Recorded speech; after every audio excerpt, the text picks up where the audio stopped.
Merkel Media.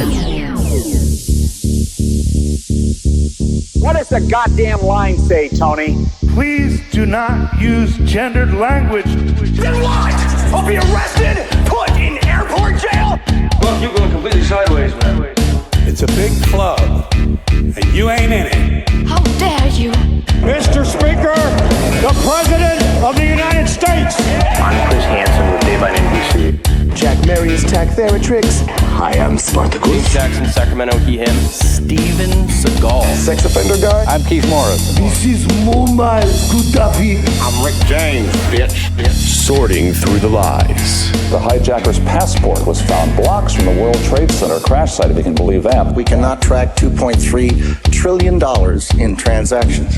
And uncovering the centuries-long plan for world domination. Learning about Cuba, having some food. Let's talk about Chinese people. Have you ever been in a Turkish prison?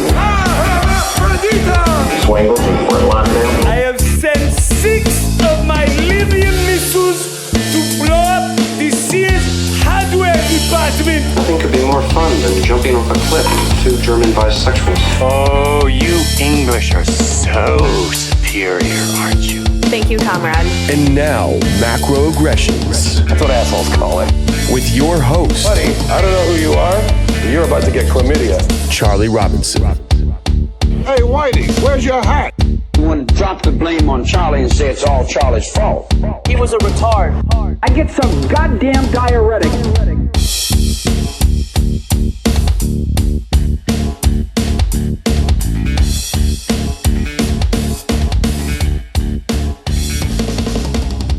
Welcome to Macroaggressions. I'm your host, Charlie Robinson. If you are watching us on Rockfin or Rumble, or you're listening wherever podcasts are served, thanks a million. We appreciate the support. You can rate the show if you'd like. If you think we've done a good job, give us 5 stars. We appreciate that. The algorithms appreciate that more than we do, but we'll take it. Hey, if you want to connect with me, the website is theoctopusofglobalcontrol.com. You can follow me on Twitter at macroaggression. Big thank you to the sponsors. They make the show work. Legal Shield has been in business for half a century in the United States and Canada, and they're going to get you access to a high-powered attorney for $1 a day. Very reasonable amount. If you have issues, traffic tickets, red light camera tickets, you need to get your last will and testament done, you need a financial power of attorney, a medical directive, you need any of that paperwork done, your work wants you to sign some weird employment contract that includes information or language about what you agree to do medically in the event of, another emergency that comes out of nowhere, send all that stuff to your attorney. You're going to have access to it. You might as well use them. That's what you pay for. Tell you what, the best thing to do is go to the website and take a look for yourself. www.don'tgetpushedaround.com is the site specific for this show, where you can find out everything that Legal Shield has to offer. Take a look for yourself. There's a lot. They didn't hire 87,000 IRS agents to go after Jeff Bezos and Bill Gates. They hired them to go after you. Okay. And if you have Legal Shield, you can withstand an audit by the IRS for your W-2. You have access to their attorneys, your attorneys, in order to fight that. So you're going to have help. You're going to have protection. Keep this in mind in the event that something weird happens on your end or you need access to an attorney real quick. Don'tGetPushedAround.com is the place to go. Also, big thank you to the folks at Chemical Free Body. Tim James and the crew over there are making outstanding products that actually work. Green 85 has been a part of my daily morning routine for the last 3.5 years. I suspect it will be for a very long time. I don't eat enough vegetables. I supplement it by drinking my Green 85. Seems to work for me. The detox bundle definitely worked for me. It cleaned me out in a way that made me have to go buy new shorts. So if it had that result, for me, it stands to reason it could work for you. Go to chemicalfreebody.com. Take a look for the detox bundle. If you find anything that you like, the promo code MACRO on the way out will save you a little bit of money to help with what you're buying. So listen, we'll take it. Oh, also, since we're talking about it, I'm going to be mentioning it probably every episode from here on out. See you in Mexico, Acapulco, February 11th through the 16th, 2024. Anarchapulco, ANARCHAPULCO.com. Anarchapulco. That's the place to go. We're doing it this year. I'm going to be the host and MC of it. So I'll hope to see you there. If you see me, come up, say hi. I'm going to be running around. They've got me busy. So if you're in Acapulco, listen, if you're just thinking of getting out of the cold weather in February, there's worse places to be than Acapulco, Mexico. I can tell you right now what the weather forecast will be 6 months in advance. It will be 84 degrees and not a cloud in the sky. I've never been to Acapulco and seen a cloud in the sky. All right. I'm always there the same week. It's always completely sunny. It will warm you up. You'll meet a lot of people. It'll inspire you. Anarchapulco.com, promo code macro, save yourself a little bit of money. Well, I'll tell you I do a lot of reading for this, as you might imagine. Even if I wasn't doing this job, I'd still read quite a bit, more magazine. I mean, more articles and stories and things like that, as opposed to just straight books. Although I do read those, they just take a little bit longer. And considering how much information is out there, I catch myself reading about a variety of topics and reading topics from a variety of authors. Leo Holman is one that he's a guy I've been reading for a long, long time. He put out an article that was so good. I was like, I have to steal this. No, I'm just kidding. I have to incorporate this into the show, because he was talking about the 4 Ds, right? The digitization, dehumanization, destruction, and depopulation. So we're going to go ahead and call this one 4D chess, if that's okay with you. A nod to our favorite lunatic, Donald Trump, who is convinced that he's playing 4D chess against these people. I don't think so. I really don't think so. I mean, dude, he's playing a game, that's for sure. I'm not sure it's chess. It might be checkers, might be Chinese checkers. I don't know. But when I got through Leo's article, it really kind of stood out with me. I was like, yeah, I think he's on something here, because it's something for us to keep our eyes open on in the medium to short-term future. The direction that we're going here, the digitization of humanity, but and it happens very subtly. It's not all at once. It's not what they're talking about now, how they want to quantify and account for every tree in every forest and every leaf on every tree. Good luck with that, man. I mean, I talk about busy work for psychopaths, but the digitization of humanity is most definitely happening. Maybe not at the scale that they would like you to believe, but it is happening. And we're going to get into this. We're going to get into all 4 of these Ds, because I thought it was such a great observation by Leo. His last name is Hohmann, Leo Holman. So check out his work, support his stuff, because I think he's doing outstanding writing. And let's talk a little bit about this, because I think if we understand the direction they want us to go, then we can move out of the way. We just don't have to participate with this. Some of it's out of our hands. Some of this, the destruction, we're not going to be able to stop it all. One of the things we can do is we can acknowledge it. We can move ourselves to the left or right and get out of the way. You don't want to be admiring the destruction and then get destroyed yourself, of course. So you need to kind of position get yourself to a vantage point where you can watch this stuff happen without it affecting you to the extent that you can do that. So let's start with the first D, which is digitization. Now, we've seen this with money. Probably the most obvious form of this is the digitization of money. Now, we have dollar bills in our pocket, Federal Reserve notes, if we're being more accurate, and they've always existed, and you've got them, but you do most of your transacting digitally anyway.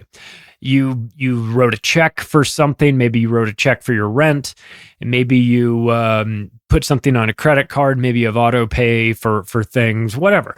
You're already using the digitization of money and have been for a long time. There's nothing new about that. There's nothing evil about it as long as, you keep it within certain parameters. But the idea of digitizing money so that it's easier for you to transact with has been around for a long time. So that's not the problem. The problem is when you can set up these situations, especially with regard to money. You can program this money so that it does something else. It's more than just dumb money in your wallet. It has certain qualities to it. Some may be good qualities. Some may be horrible, right? It's not the digitization that makes it bad. It's the limitations put on it that can make it bad, right? So we're talking about digitizing money, and you go, well, that's your credit card, or that's PayPal, or whatever. We've been doing that for a while. Is it crypto? Yeah, it's crypto too. Is it Bitcoin? Yes, Bitcoin is digitized. Is it central bank digital currencies? Yes, it is. It's those as well. Are they the same? No. So you may have some overlap in the fact that the wire transfer, the Bitcoin transaction, the PayPal transaction, the central bank digital currency theoretical transaction in the future, they're all digital. They're all no longer tangible in your hand types of arm-to-arm transactions with people. You're now working in a digital era. Is that bad? Well, it could be, but just the digital side doesn't necessarily make it bad. So when you've got Bitcoin that's fully transparent and on the blockchain, and you can see what everybody's got, and you can see where it's been, and those things. Listen, there's upside to that. There's downside too. It's transparent whether you want it to be or not. If you like the concepts of Bitcoin and you like the fact that you like a version of it that's less transparent, you would look at crypto like Monero as a limited supply, but also very private.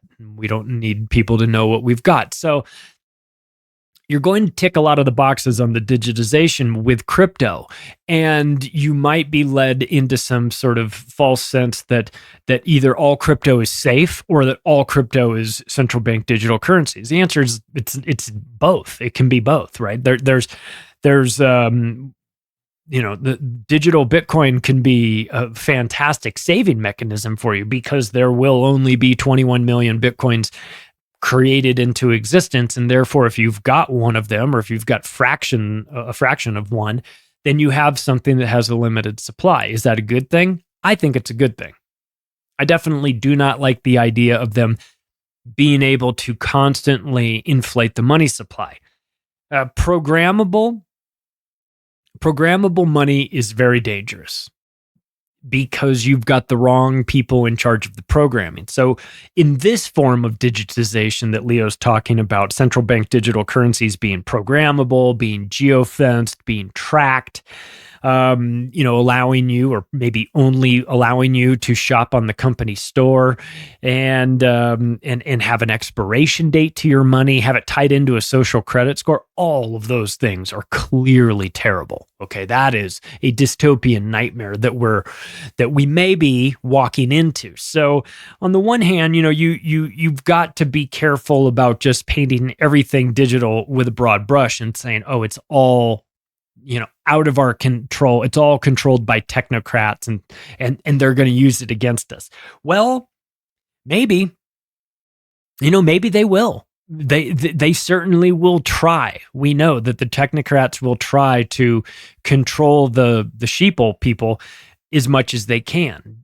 You can prevent that by having money that is less controllable by them. You certainly would never want to sign up for a central bank digital currency. You would be insane to do that. And I'll tell you what, since we've mentioned PayPal and since we're talking about programmable money, think about this as a concept. When PayPal fined there were users of PayPal that were getting a $2,500 fine by PayPal themselves, the company. They were saying, you said something that goes against our terms of services on your, I don't know, Twitter or maybe on your website or whatever. It goes against our terms of services. So we fined you $2,500. Wait, what? You, PayPal, have stuck your nose into my private business about what I'm saying. You didn't like what I said, and now you're going to fine me? You are going to fine me? The government is the government going to fine me? No. Is the police, are the police going to come get me? In fact, no. PayPal's going to fine me. What? How explain how you have been harmed in this scenario, PayPal. Explain how my words have hurt PayPal, not so much that they need to sue me for $1 million, and not so little that they'll allow it to just kind of go away, but just enough that my outburst is worth exactly and always $2,500. I mean, just admit that you're pulling this number out of your ass. Just admit that you're pulling this policy out of your ass, and just admit that you're on the wrong side of humanity if you're doing this. If you're trying to manipulate people into controlling their speech by not allowing them access to their money or fining them and therefore taking their money. By the way, PayPal has, when you sign up with PayPal, it connects to your bank account. So they've already got one foot in there. Now, whether they can legally take your $2,500 out, that's a different story. But they've got armies of lawyers too. And somewhere along the line, they thought that this was a good idea. So is that form of digitization of money troubling? Oh, yeah. I mean, deeply troubling. But then you start to see the active online campaigns to demonize other forms of money. We've seen it with Bitcoin. We've seen it with Monero. Oh, that's what drug traffickers use Monero. That's what money launderers use Monero. Oh, I fucking hope so. I can't wait until all of the money launderers figure out about Monero. That'd be great. Yeah, my $150 a coin or $100 a coin or wherever it is you're buying it. Oh, please, drug traffickers, money launderers, and all you quote criminals out there. I can't wait for you to figure out about this. So they're going to demonize it, and that's what they do. Not because it's the worst thing ever, but because it provides a solution. We can't have solutions for the poors, of course. Can't have that. So we see that where the digitization doesn't necessarily mean currency either. I'm sort of going down this path of making it about currency. But how about the digitization of Twitter, of X, the biometric component to that, right? They say that's coming soon.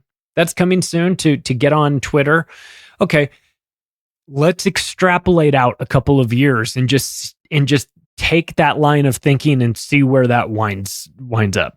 Where you can't get on Twitter unless you've put your face, your ID card, and you've got it tied into biometrics, which eventually will turn into an internet ID card, in which you'll need to know who you are and where you are, where you live and what you look like, and maybe even some sort of, maybe some biometrics themselves. Scan your eyeballs, scan your butthole, whatever it is that they think is going to make you a unique little special snowflake online that they can track, because it's always about tracking and safety and security, don't you know, as they're building a digital voodoo doll of you, a digital twin, as they say. So this is the direction that we're going. Online and, identity is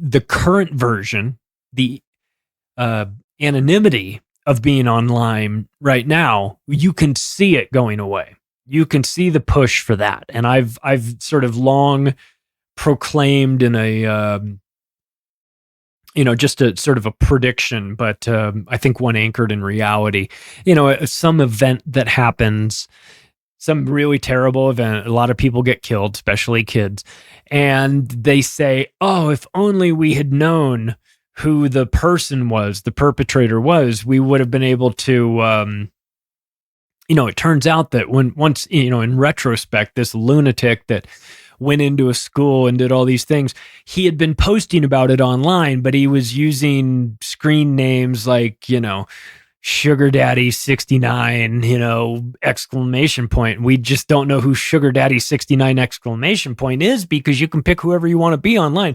But if we'd had an internet ID card tied to his biometrics, then the minute Sugar Daddy 69 exclamation point started talking about how, the real solution is to go into these schools and start shooting up kids and everything, if only we had known, then we could have stopped this before it happened. And then flying out of Congress a day later, 72 hours later, will be a 3,000-page report bill already written saying the Keep Internet Kids Alive at School Online bill or something, and then the acronym will be like blood or Satan or something. It'll be something really backwards where you're like, holy shit, are you kidding me?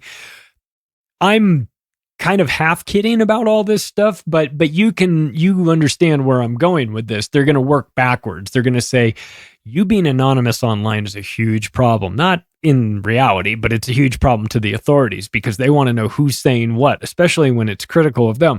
And they definitely want to know who is giving up the game about these narratives that they're trying to push on people. And then these internet sleuths out here, these anonymous people, are debunking them in real time. And it's really hard for us to lie to the general public with all these people keep debunking us. So the best way to figure that out is to know who these people are, and then we can pay them a little visit. So the idea of being anonymous online is coming to an end. So when Leo Hohmann writes about the digitization, it's not just crypto, it's the digitization of you too, right?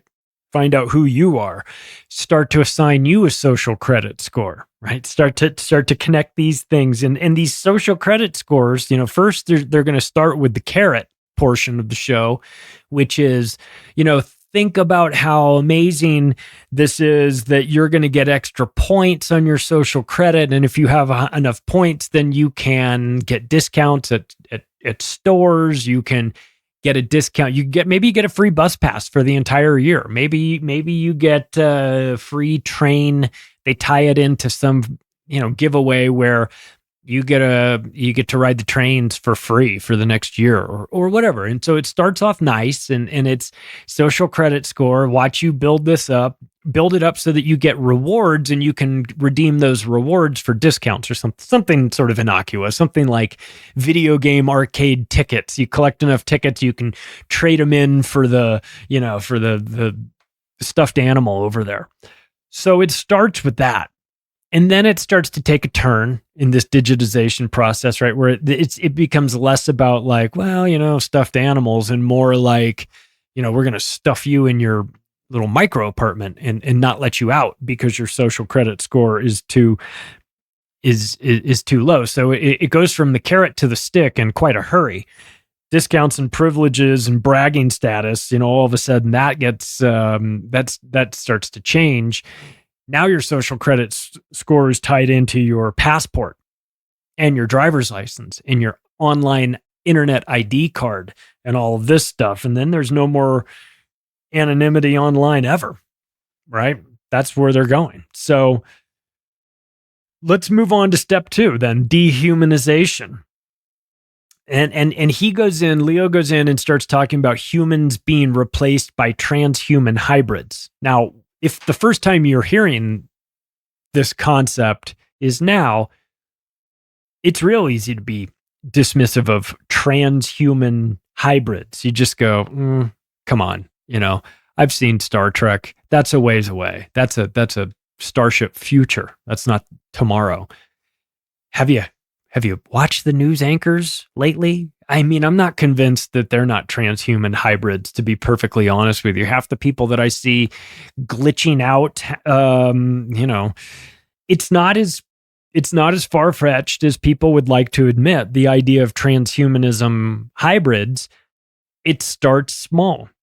It starts with, I don't know, a gene therapy rush to market experimental vaccine that isn't really a vaccine. We could start there, right?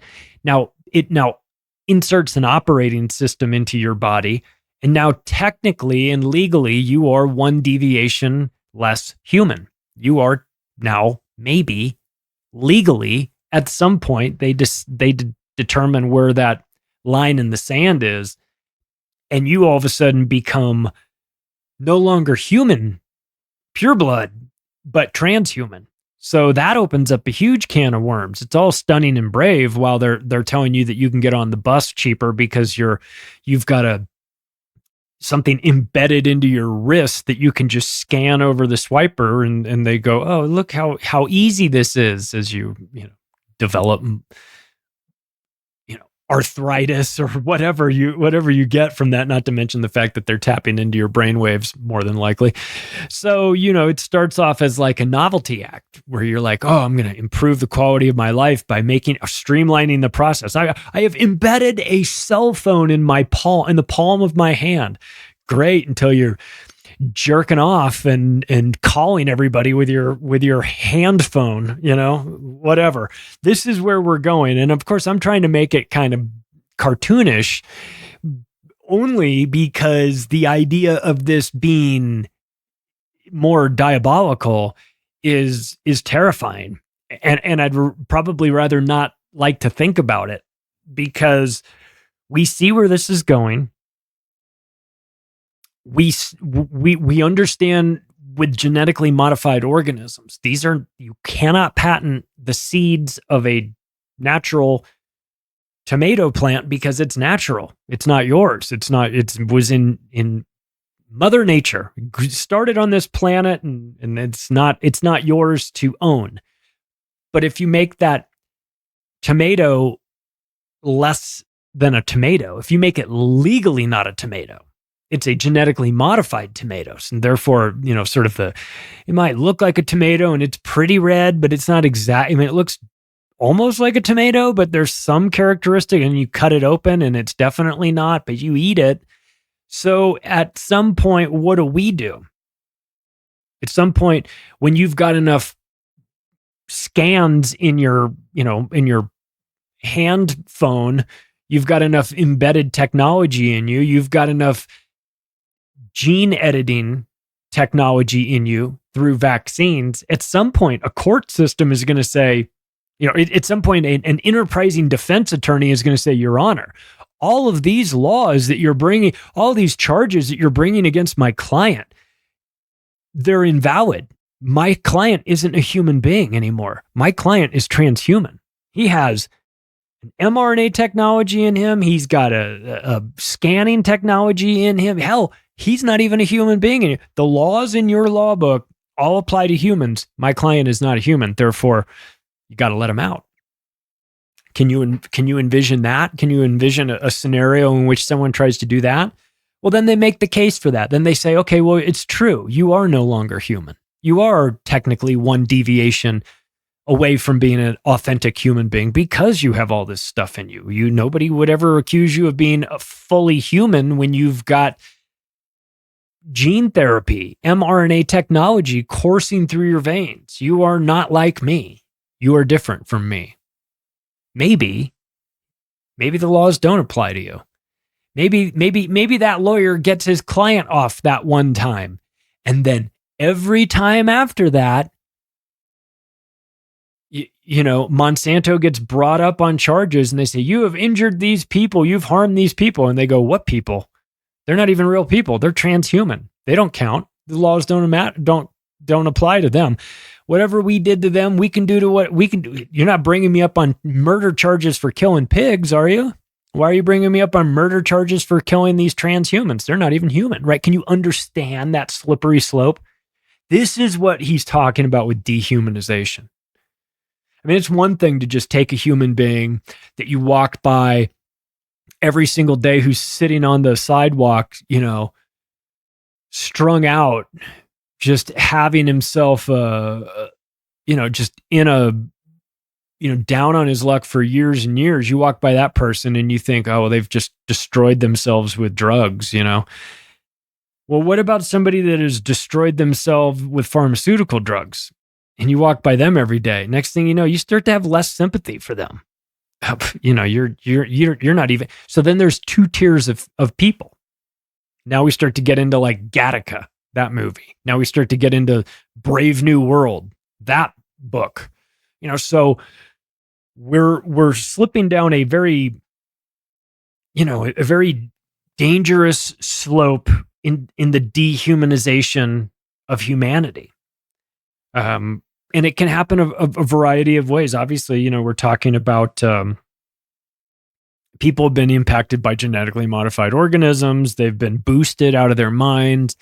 They've been, you know, they're vaccine damaged. We know about that. That's been a big thing for the last couple of years. But what about before that?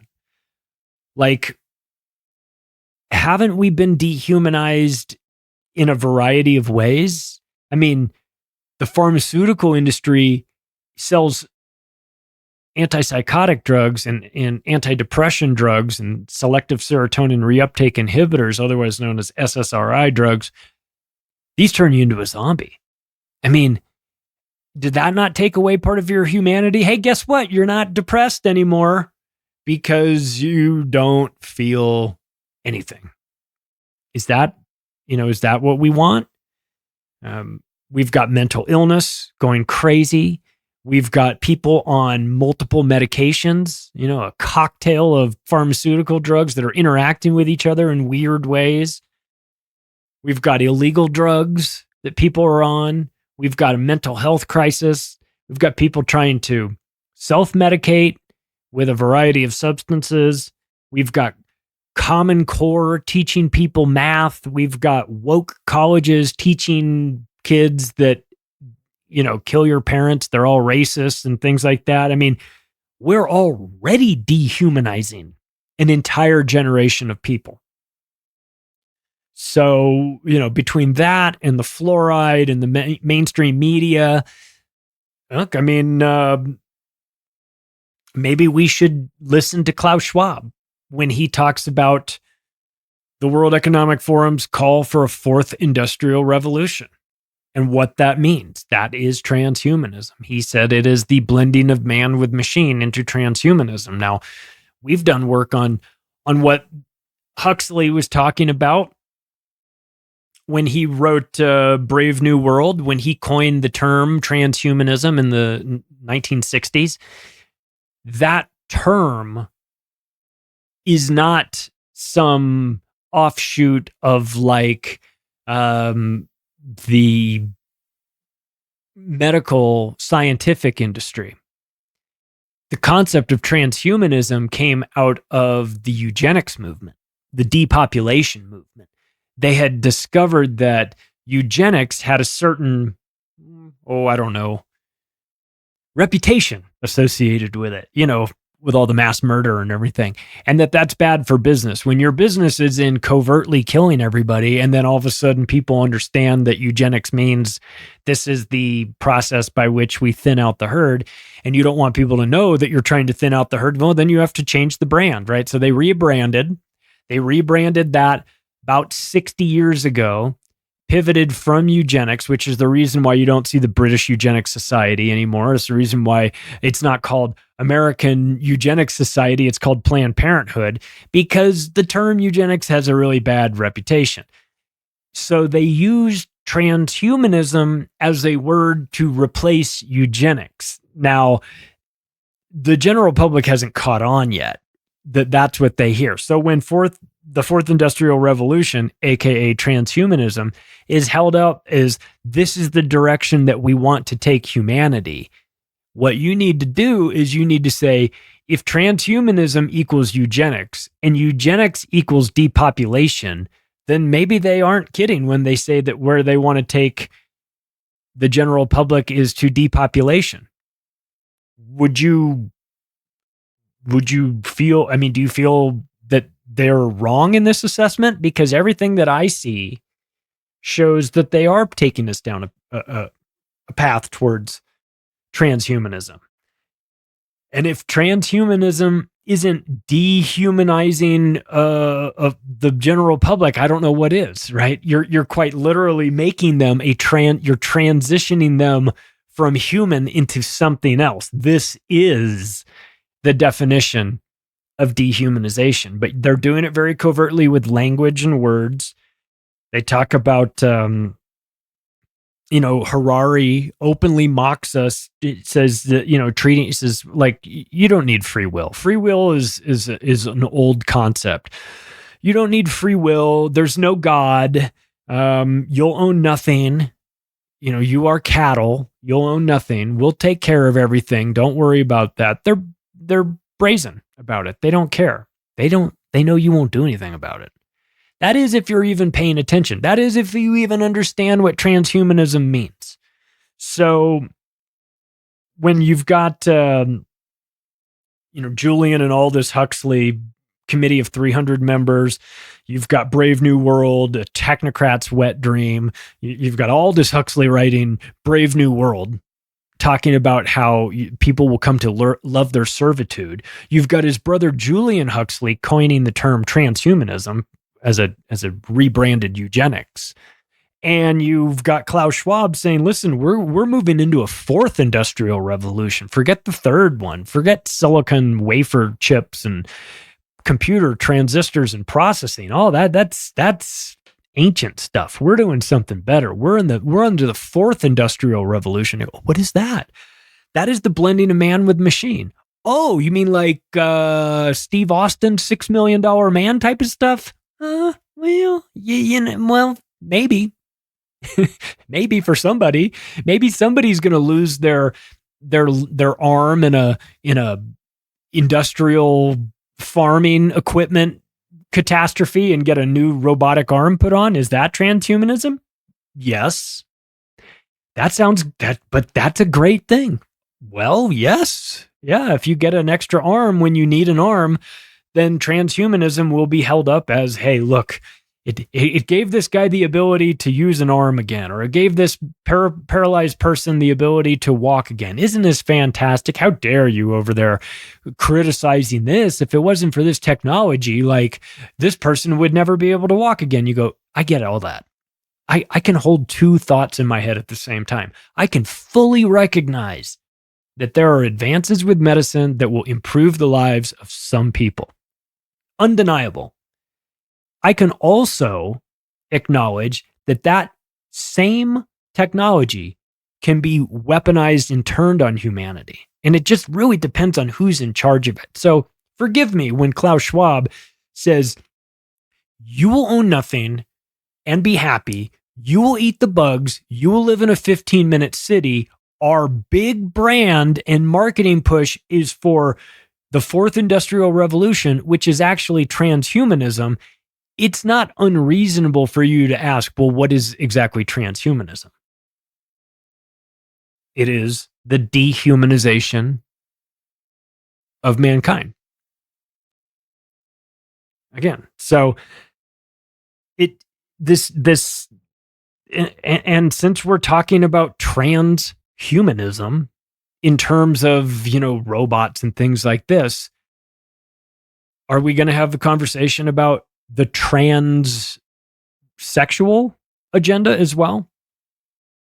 Because if you think they're not connected, you're wrong. They're most definitely connected. None of this stuff isn't happening accidentally at the same time. A transhumanism movement, at the same time, there's a transsexual movement, not accidental. Part of this, a subset.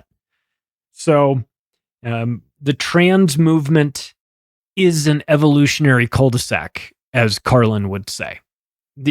Not a whole lot of kids coming out of that movement. That's the reason why they have to constantly recruit young kids, because you're not getting, you get that bearded pregnant man from time to time story that they run on the papers, and you look at it and you just instantly start laughing. You go, "Oh, this kid's going to grow up fucked up for sure," with these parents. And you look at that and you go, well, maybe one person is getting pregnant here and there. I mean, it's certainly not like going to be any threat of replication. And you go, well, is that accidental or is that by design? There's no threat of reproducing in a society that is now kind of quietly telling you we don't want you to reproduce because we want there to be fewer people on this planet. It all comes down to depopulation. It always does, unfortunately. But you've got to recognize the agendas or you'll fall into it. You got to have a plan or else you become part of somebody else's plan, as Terence McKenna said. So we're getting into a place where not only is it dehumanizing, as Leo Hohmann talks about in this article, but also it's removing, it's creating more dependence on technology as well. When you start to have self-driving cars, and you can envision a scenario 100 years from now when it's like where you're like your grandfather, your great grandfather, is like, I've never driven a car. I wouldn't even know how to drive a car, and you're gonna think like, oh, this is everyone knows how to drive, or everyone's going to learn how to. Well, people that live in big cities, people that grew up and lived their entire lives in New York City, like Michael Malice, prime example, grew up in New York City, finally moved to Austin, got away from it. He's like, I don't know how to drive. So listen, you can become dependent on this technology. You can get very used to it, and it can be taken. And the ideas, this AI heavy push or self-driving car push, just extrapolate that out a couple generations, you get yourself to a point where it's like nobody ever knew how to drive cars. Don't you know? We've always been at war with Eurasia. So you get into that weird thing. And of course, look who's behind the transhumanism and the AI and the self-driving cars and the push and all of this. You've got Eric Schmidt, you've got Google, the Pentagon. I mean, these are dangerous institutions and corporations and human beings that are trying to drive this technology in a direction that I don't think really has our best interests at heart. If we're talking about dehumanization, what could be more dehumanizing than having somebody put a brain chip in your head? Neuralink, Elon Musk, right? Oh, we've got to put the good chip in before they put the bad chip in, No, that is crazy logic. And I'm not going to get on board with that. Dehumanization in the form of what? 23andMe and Ancestry.com taking your genetic information and doing what with it? I mean, best case scenario, they're just selling it. That's the best case scenario. Worst case scenario, there is a digital, maybe even a real life version of you in some underground base somewhere. I don't know. I don't want to freak everybody out, but I'm just saying it's possible. So again, when you and then what else? How would we measure sort of the unquantifiable components of dehumanization, right? Of they subjecting you to horrible sites online that you see over and over again, or news stories or whatever, and you get to a point where you're just like, I don't even want to be around these people anymore. I don't want to live here. I can't live with those Republicans. I can't deal with those Democrats. I don't want to be in a place with them. So we're already starting to see that. We're starting to see, so that's more of like a subtle thing, a dehumanization where you get to a point where you're like, I used to have a whole lot of friends and I used to go, there'd be a dinner or a party or whatever. And now you get the invite and it's not a whole lot of friends. Maybe it's very few of your friends now because everyone else thinks you're crazy or they've been programmed to see you as an other, that's the guy that, we can't go out to dinner with him or else he'll start talking about the New World Order and we don't want to do that. And we're all vaccinated. We don't want to have a conversation with him. We don't want to invite him because then he'll come and he'll make us have to think about the fact that we're all vaccinated and we're going to feel stupid. So let's not, so again, you're already in a process of dehumanization over the last 3 years with COVID. Stand on that dot. get in this bubble wrap to hug your dying grandmother. Oh, face scans. We're in the face scan world. We're in a, we're talking about smart cities. We're talking about, what are we, human livestock? Don't answer that question, right? They're talking about building the Line in Saudi Arabia. Have you seen that? It's a building that is 110 miles long by 770 meters wide. And they call it the Line. You're like, oh, is this the line in the Saudi Arabian desert? Is this the line in the sand? Is this the more than proverbial line in the sand, the actual line in the sand? Can I get out of this building? No. We have everything that you would need in this building. Why would you want to get out of this building? That's fine. Can I get out? No, you cannot. So again, you've got dehumanizing people physically, dehumanizing people like morally. We've seen that. Dehumanizing them spiritually, to try and get them off of what they believe in. If you can get somebody to not believe in certain things, then you've got them in a very interesting situation, because you can get them to just throw their hands up and say, well, who cares at this point, right? Let's move on to the next one. Destruction, right? This is the third D. Destruction of everything sacred, right? Cultural norms, goodbye. Gender, traditional gender roles, gender itself. No, we got to get rid of that, right? We can't have that. What about the education system? 2 + 2 = 4. Not anymore. It doesn't. We have to, the destruction of the education system is essential. The destruction of your trust in media, if you ever had any, or if you probably shouldn't, but still, every little anchor, every port that you want to anchor your boat in, to just give yourself a break, is corrupted. The rule of law. Even if you're like, I'm a total statist, I believe in the rule of law.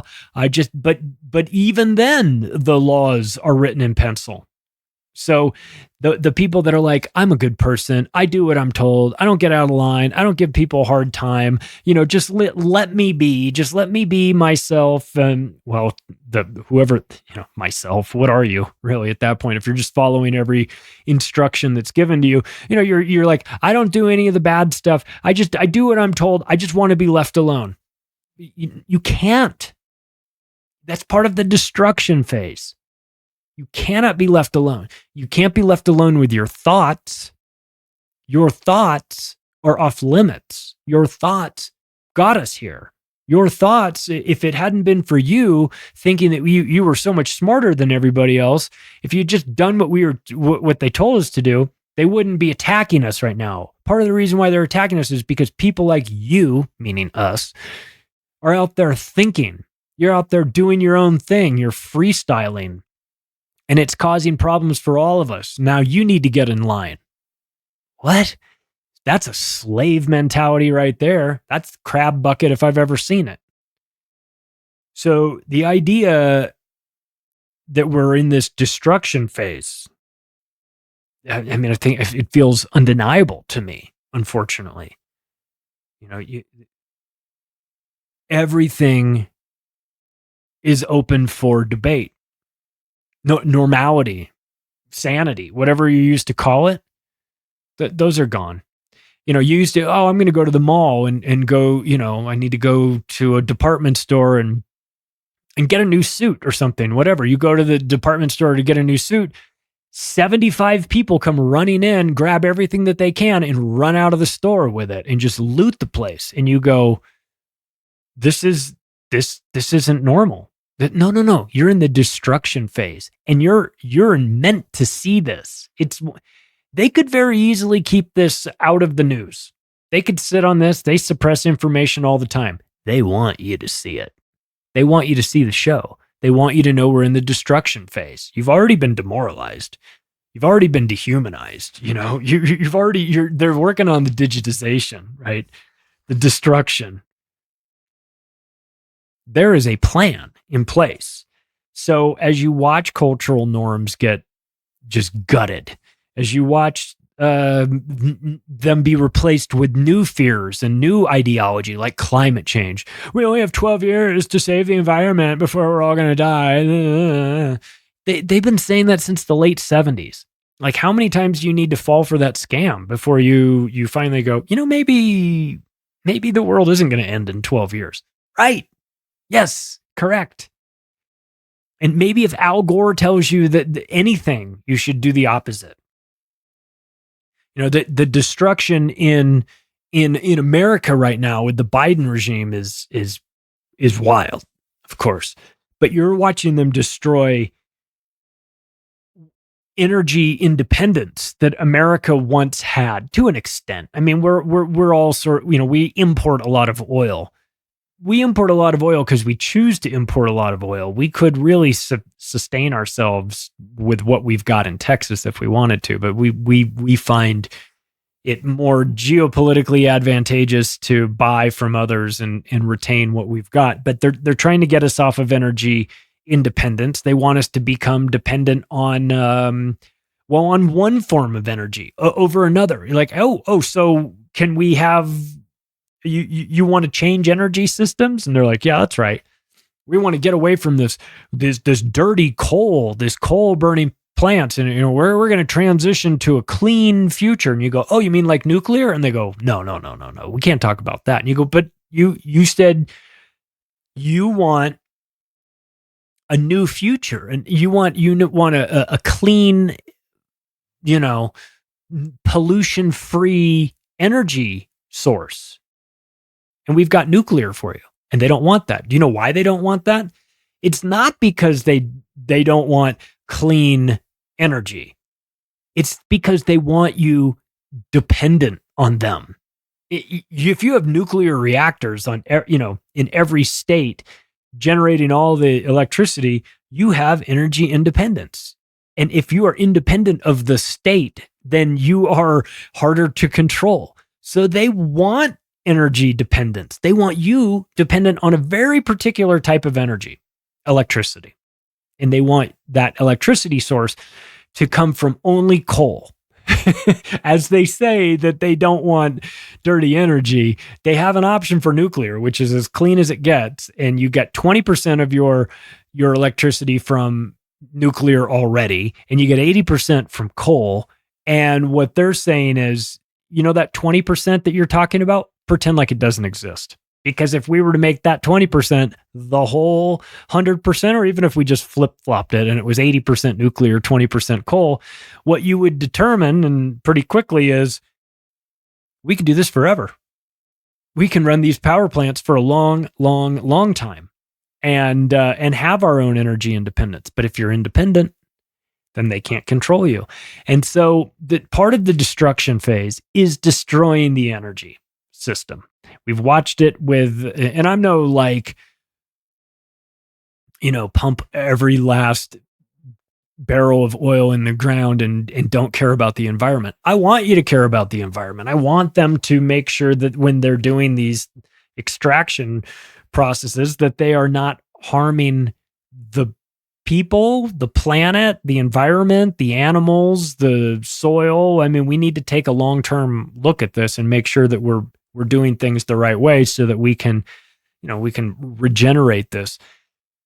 So I'm not just some drill baby drill who cares about pollution type of person, and far from it, in fact. But I do think that if they can destroy the relationship that you have with energy, they can build a new relationship in which you are dependent on them fully, forever, for your energy.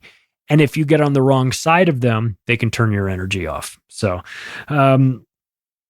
it's also cultural destruction. I mean, I think if you look at what's happened in the last 10 years in America, you will see the what was left of respect for government is eroding. I never had any respect for government to begin with, so I might be the wrong person to ask about this, but even if you're just like a casual person that sort of pays attention to politics, it's undeniable that in the last couple of years, you've got the FBI has been completely weaponized. You've seen the court system used against political rivals with Trump lawsuits. You've seen 81 million people totally got out of their house and voted for a guy that refused to campaign. And when he had rallies, he drew 11 people, not making that number up. There was a event in Arizona in which Joe Biden had an event and 11 people showed up. Donald Trump had 17 miles of cars trying to get to his rally. Joe Biden had 11 people showed up that they looked like they were lost and confused. He wins the election with 81 million votes. They want you to see that. Okay. They want you to see that Joe Biden is a clown. They want you to see that his son Hunter is a famous painter. Okay. They want you to see all this. They want you to see the destruction of it. And I think that is part of this psychological destruction. So it comes in a variety of forms and fashions, but when you're, you look at the rule of law, it's gone. You look at the cultural norms that you remember growing up with, they're gone. You look at male and females, gone. Right now, California just passed a law that requiring schools to all put in a third bathroom. Third bathroom, really? These are the priorities. You have people dying all over the place, homeless population, 50% of America's homeless population's in California. You know what California really needs to focus on in order to make that state better? You know what they're really missing more than anything else, more than all of the deficits and the fact that the power grid doesn't stay on in August and that there's forest fires everywhere and that there's all of that stuff. It's all fine and dandy. You know, the real problem here is that we need a third bathroom in schools. If only we had a third bathroom, then all these other problems would magically go away. They want you to see this. They want you to see the clown show. It's the only explanation for this. The border is wide open. There is a big flashing neon vacancy sign above the southern border. Just says, come on in. Why is that? Well, that migrants destroy morale. That's for sure. There's a whole appetite for, we're a sanctuary city here in San Francisco and Chicago and New York and Philadelphia. We're sanctuary cities in Los Angeles and Seattle and Portland. We take in all these people. Unlike you conservatives out there, you guys are just meanies. You're terrible people. We're sanctuary cities. Oh, you're a sanctuary city until Texas buses all of the migrants into your city. And then now all of a sudden you're saying, how dare you do this? We can't handle all of this. Oh, you could handle it. You could handle it when you were in your, when it was all theoretical. But now that they're actually in your city, you can't handle it. So they want your morale destroyed. They want your customs destroyed. They want your resources to be scarce. They want the black community in Chicago to fight with the migrant community from Venezuela that's just been imported in. They want you to recognize. You remember that high school gymnasium that we used to use for the homeless population, all the Chicago homeless that, when it gets really cold in the winter, we move you guys in because we're not savages. Oh, that gym, that's only for Venezuelans now. Sorry. You've been replaced. They want you to feel that. They want those people to feel like they've been had. You've been had. If you voted for this, if you voted for Democrats, and I'm not on the red team, I'll say it. I have to say it every time I shit all over the Democrats because reflexively everyone assumes, oh, you must be a Republican. Nope, I'm not. But you can only fuck your cities up so much in these Democrat-controlled states where, at some point the people just go, we're leaving. So the question is, we're in the destruction phase.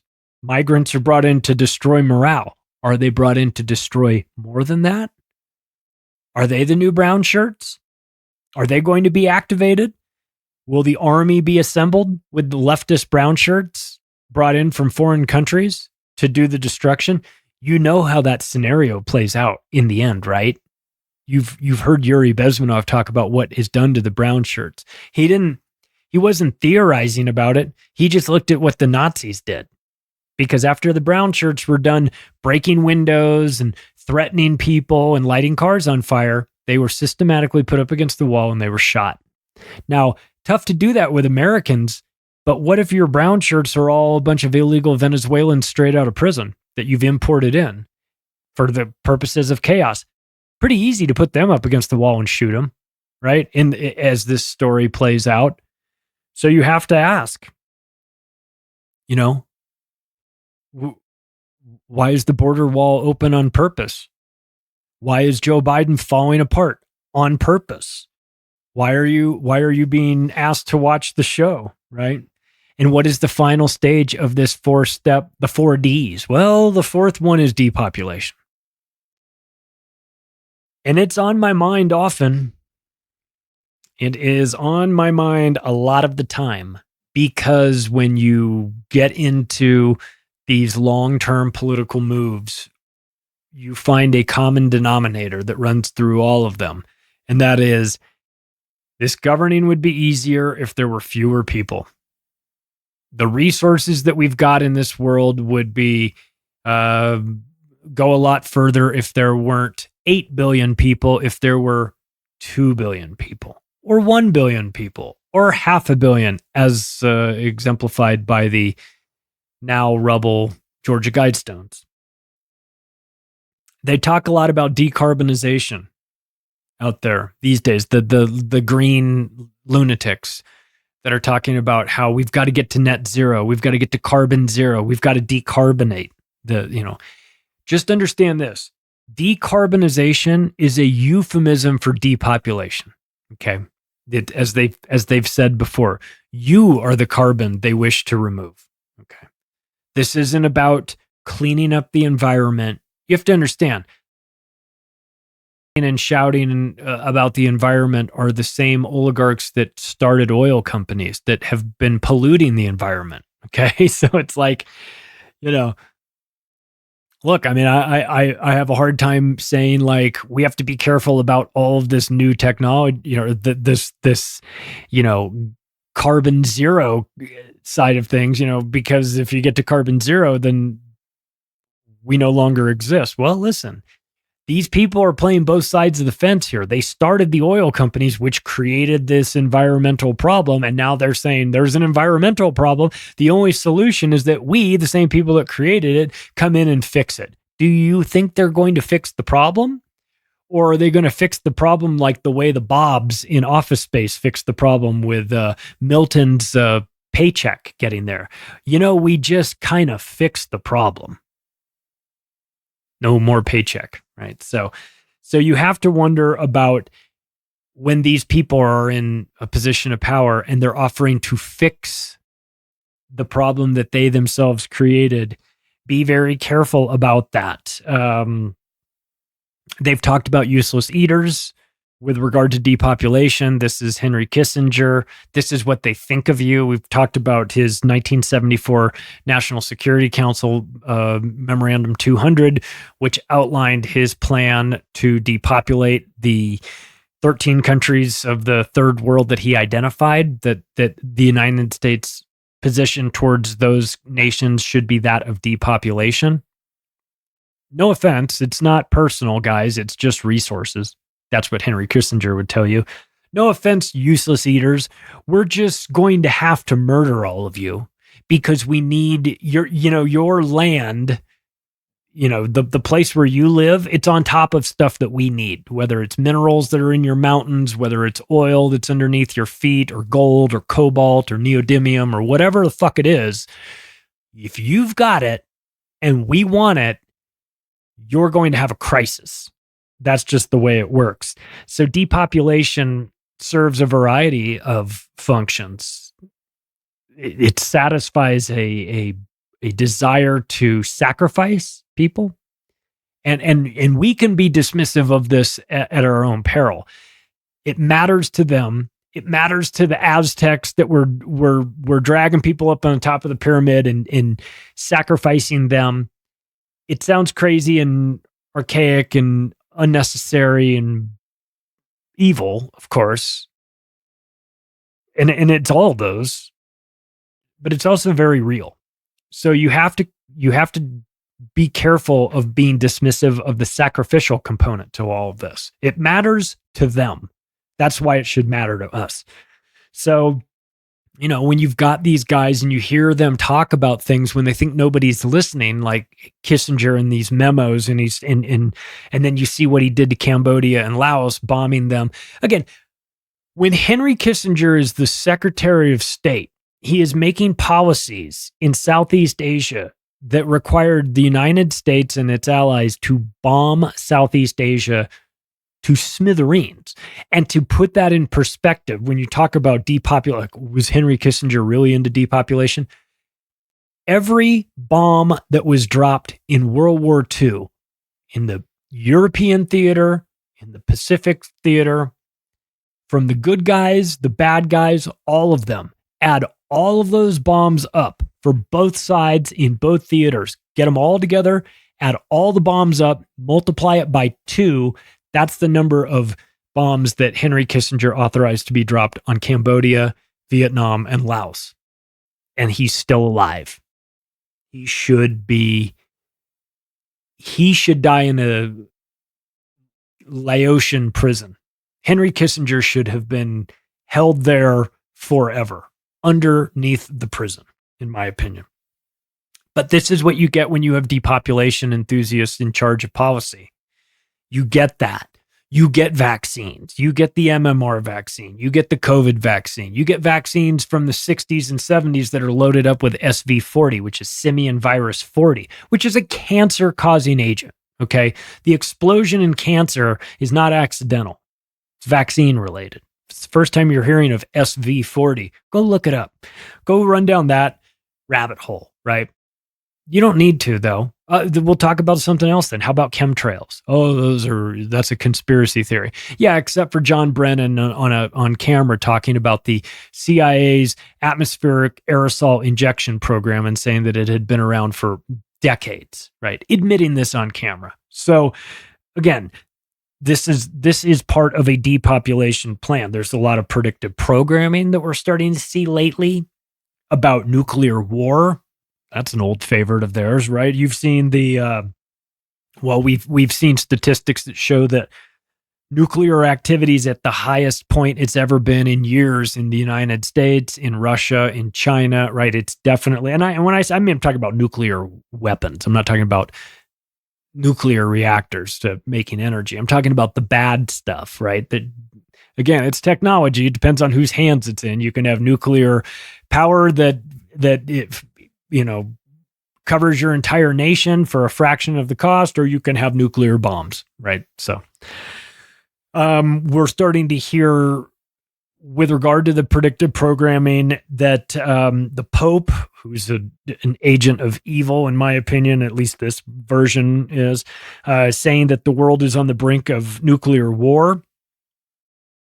That's concerning. You've got a New York City broadcast public service ad talking about surviving a nuclear war, right? If you saw that a couple of months ago, and they're running this ad, and it's like, if there's a mushroom cloud, grab your bug out bag and do what? Go to Central Park and wait to die? What are you fucking talking about? If you're in Manhattan and you see a mushroom cloud somewhere, and you decide, now's my chance to get out of here and go somewhere, good luck to you. I hope you make it. But why are we seeing that for New York City? Why are we seeing public service announcements? Not how to deal with COVID, not how to deal with anything else. Nuclear weapons. Why did Wells Fargo and Bank of America close 38 branches of their banks in New York City? Why? Do they know something we don't know? The bankers always know first. Watch them. Watch what they do. Why did the U.S. government order $300 million of anti-radiation tablets? Is this just business as usual? Replenishing the underground bunkers with fresh batch? Or are they planning something? Remember that Deagle that Deagle number runs through the end of 2025. Okay. We still have some time. And they had a 70% reduction in life across the Western world.